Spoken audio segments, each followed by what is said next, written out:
What if the more you explain yourself at work, the less powerful you look? Think about the last time something went wrong. Maybe your manager asked why a project was late, and instead of giving one clear answer, you started explaining everything. I was waiting for Sarah. Then the client changed the requirements. And actually, I had already finished most of it, and I was going to send it yesterday. You think you're protecting yourself, but your manager may be hearing something completely different. I need to defend myself, and that creates a dangerous perception, because at work, people don't only judge you by how hard you work, they judge how you communicate under pressure, how you handle mistakes, how confidently you make decisions, and whether you sound like someone they can trust with bigger responsibility. Here's the uncomfortable truth. Over-explaining can quietly damage your credibility, your negotiating power, and even your chances of getting promoted. And the worst part? You may be doing it because you're trying to look responsible. So today, we're going to break down why over-explaining is so powerful when it makes you look weak, what high-value employees say instead, and how saying less can sometimes make people take you more seriously. And if you want to understand the hidden rules that control your career, money, and workplace decisions, subscribe to Farhan Explains Work and Money, because sometimes the smartest thing you can say at work is less. Let's start with something important. Over-explaining usually isn't caused by bad communication. It's caused by fear. Fear of being misunderstood, fear of looking lazy, fear of being blamed, fear of disappointing your manager, and sometimes fear of losing your job. That's why over-explaining feels so natural. You believe, if I give them more information, they'll understand me better. But workplace communication doesn't always work that way. Imagine your manager asks, "Why wasn't this finished yesterday?" There are two ways you could respond. Response number one: "Well, I was actually working on it, but then the client sent me some changes, and I had already done the first version. But then Sarah needed some information from me, and honestly, I was planning to finish it last night, but stop. You've given them 10 pieces of information, but you've created one big problem. Your main answer disappeared." Now imagine response number two. "The client changed the requirements yesterday, so the deadline moved. I'll have the revised version ready by 3 p.m. today." That's clear, calm, specific. And notice something. The second person didn't sound more intelligent. They simply sounded more in control. That's the difference. At work, confidence often isn't about having more words. It's about needing fewer words to communicate the important ones. Here's where the psychology gets interesting. When you feel that someone doubts you, your brain wants to fix the situation immediately, so you add more information, then more, then more. You think, if I explain just one more thing, they'll understand. But something strange happens. The more you explain, the more opportunities you create for someone to question you. Let's say your manager says, "Why did you choose this approach?" You could say, "I chose it because it was the fastest option,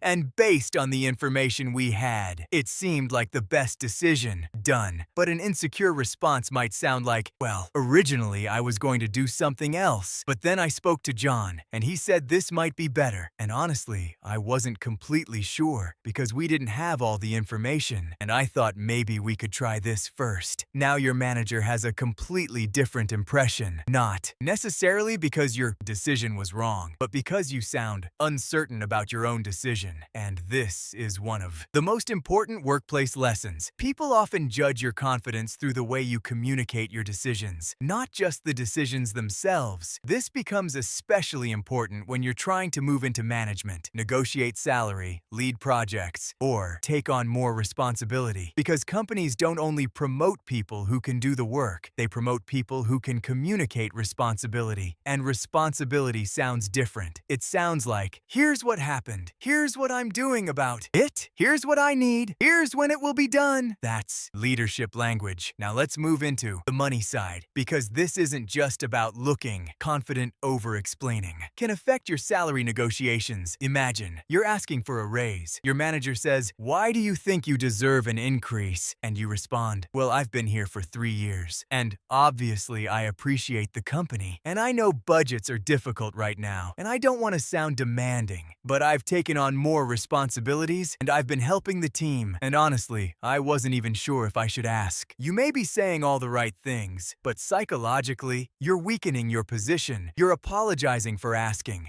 You're negotiating against yourself. Now compare that with over the last year, my responsibilities have expanded significantly. I have taken ownership of X, improved Y, and delivered Z. Based on that increase in responsibility and impact, I'd like to discuss adjusting my compensation. Then stop. Don't rush to fill the silence. This is where many people make another mistake. They become uncomfortable. The manager stays quiet. They start talking again. Well, I'm open to whatever you think is fair. Now, they've just negotiated against themselves.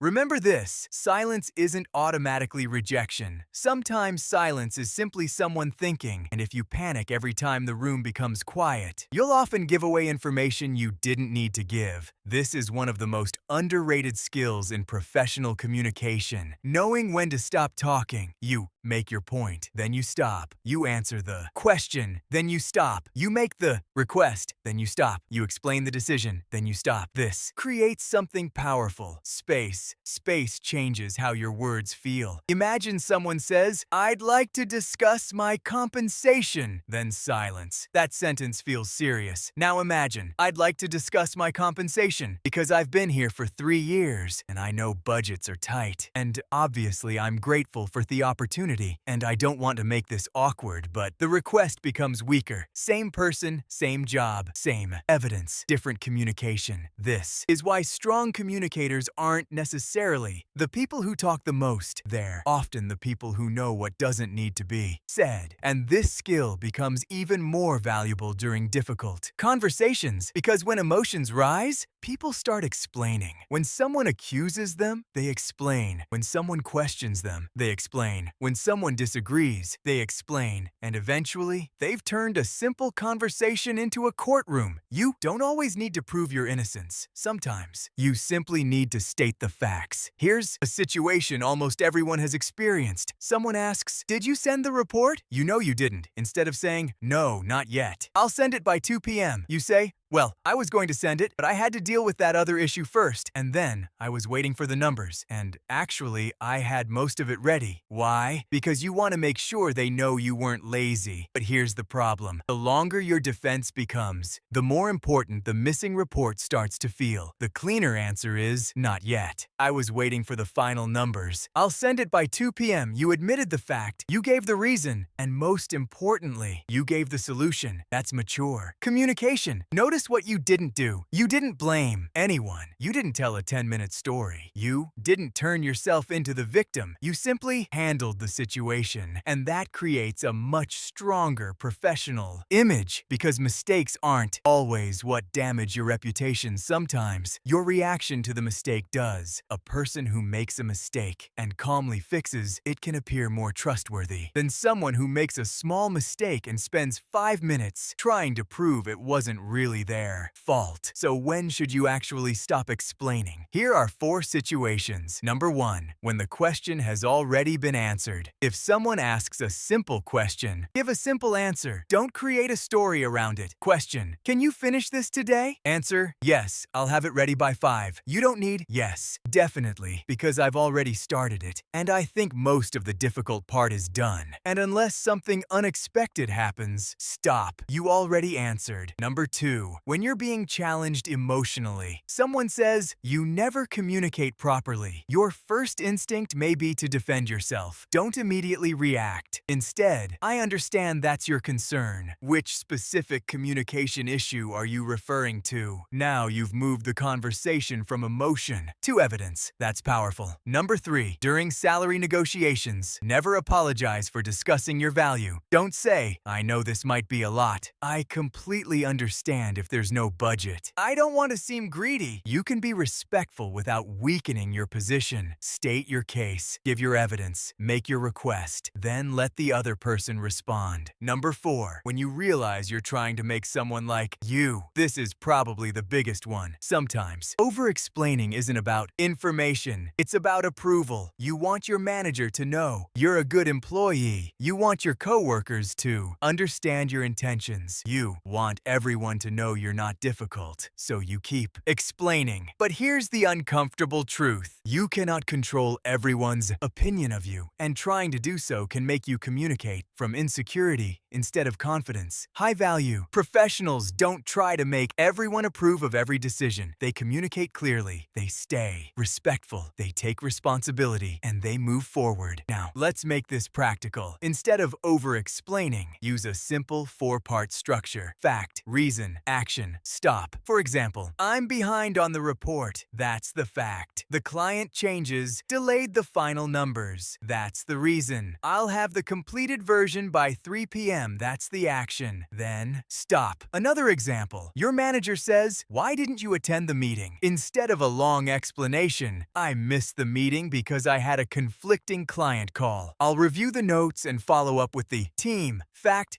reason, action, done, and done. Here's the key. You don't need to sound cold. You can be warm. You can be friendly. You can explain things. The goal isn't to become a person who never talks. The goal is to stop using words as a shield, because there is a huge difference between communicating information and defending your existence. One makes you clearer, the other makes you smaller, and this is the bigger lesson. Your career isn't built only on what you know. It's also built on how people experience you. Do they trust you? Do you stay calm under pressure? Can you communicate difficult information? Can you make decisions? Can you admit mistakes without collapsing into excuses? Can you ask for more money without apologizing for your value? These things influence how people perceive your professional level, and sometimes the fastest way to sound more confident isn't to find better words. It's to remove unnecessary ones. So the next time you feel yourself explaining, pause. Ask yourself, am I giving useful information? Or am I trying to convince someone that I'm okay? If it's useful information, say it. If it's fear, you may not need to, because at work, you don't need to win every conversation. You need to communicate clearly enough that people know where you stand. And remember, confidence isn't always speaking more. Sometimes confidence is saying what matters and being comfortable with the silence that comes after it. If this video changed the way you think about communication at work, subscribe to Farhan Explains Work and Money. On this channel, we break down the hidden rules of careers, workplace psychology, money, negotiation, promotions, and the decisions that can quietly change your financial future. So, subscribe now, because your career is too valuable to leave to guesswork. I'll see you in the next video.